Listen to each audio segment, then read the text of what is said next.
Hello everyone, let's begin with our second module on new and renewable energy sources, where you are going to focus on the solar thermal system. So basically everything on solar. Okay, so to begin with, we know solar is the most abundant renewable energy source as well as the most attractive.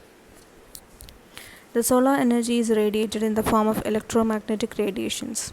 It is non-polluting, available in plenty, and of course free of cost. Now, the amount of solar radiation on a surface is known by the term solar insolation, and the total solar insolation on a given surface is composed of a direct component and a diffuse component. The direct component is what you also known as beam, and the diffuse component is what you also known as scattered component. Okay. Now, the direct insolation on a surface depends upon the time of the year, the time of the day, the latitude of the surface, and the atmospheric conditions. Note the four. The direct insolation on a surface depends on the time of the year of the day, the latitude of the surface, and the atmospheric conditions. The solar intensity at ground level compared with that of outside the atmosphere, which is when I say 150 kilometer above the ground level, okay, is reduced due to four major reasons. One is the absorption in the outer layers of Earth's atmosphere, then the atmospheric pollution, that is presence of dust, etc., the degree of cloudiness, and the variation of sun's position in the sky with time of day. So to know the various angles that is associated with this earth and the sun, we need to know about the rotation of earth. So as you can see, the sun is placed in between and four vertices are considered: vernal equinox, which comes in March 21st, the summer solstice on June 21st, autumnal equinox on September 21st, and the winter solstice in December 21st. And as you know, this is all placed on a ecliptic plane. As you can see, from the winter solstice to sun, there is a 147 mega kilometer, and from the summer solstice to the sun, it is a 152 mega kilometer. Now you have some term as a very important term known as solar constant. Solar constant is the energy from the sun per unit time received on a unit area of surface perpendicular to the direction of propagation of the radiation at the mean earth sun distance outside the atmosphere. I'll say it once again. The energy from the sun per unit time received on a unit area of surface which is perpendicular to the direction of propagation of the radiation at mean earth sun distance outside the atmosphere. So the sun is shown, the earth is shown, and the propagation is taken and where it is received on a unit area of surface. So you can see that the constant is named as GSC, and the value comes to be 1367 watts per meter square. We need to know certain common basic sun earth angles. There are three angles that are defined, as you can see in the diagram. When the sun's rays reaches the elliptical plane's equator is shown, and you have the P1, P various projections that are shown. The north pole is marked. You can see three angles that are marked: phi, delta, and omega.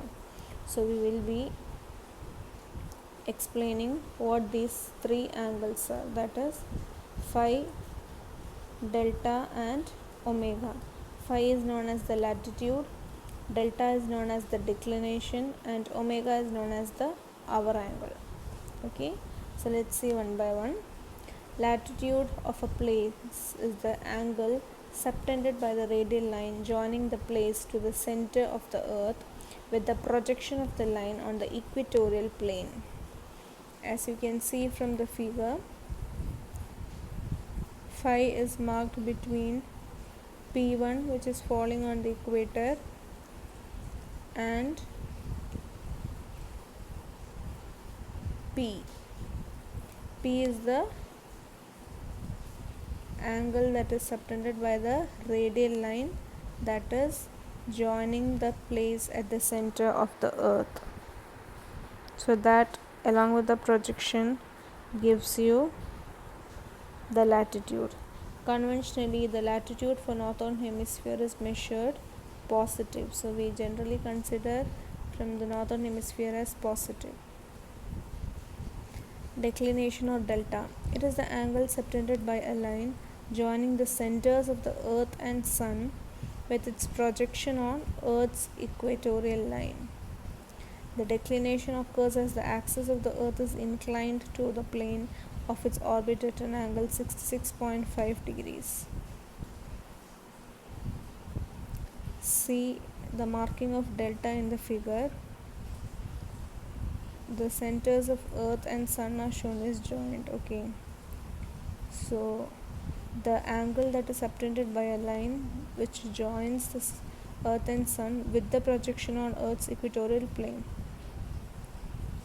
so that gives you delta, and delta is given by the equation 23.45 sine of 360 into 284 plus n divided by 365, where n is the total number of days counted from 1st January till the date of calculation. Like if I want for March 1st, there are 30 days in January and 28 days in, depending on the year, 20, suppose 28 days, then in total 58 days. So n is 58 for that particular calculation.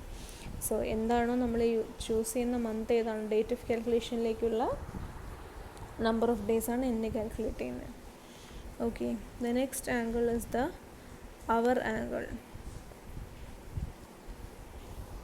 Our angle is the angle through which the earth must rotate to bring the meridian of the point directly under the sun. You can see the omega that is marked in the figure. It is the angle through which the earth must rotate to bring the meridian of the point directly under the sun. It is the angular measure of the time at the rate of 15 degrees per hour.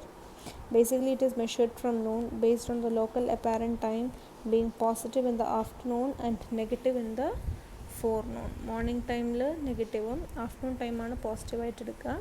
So it is measured from the noon. Okay. Another figure where you can see the angles being marked. Earth is being shown, and as I said, the 4 axes are shown, the 4 reference points that are chosen, that is June 21st, March 21st, September 21st and December 21st. And the Tropic of Cancer latitude is taken as 23.45, and to the equator you can mark that they have shown the declination delta. So that is why the equation is having a 23.45 sine times, okay, that formula is having the 23.45 because the latitude is 23.45.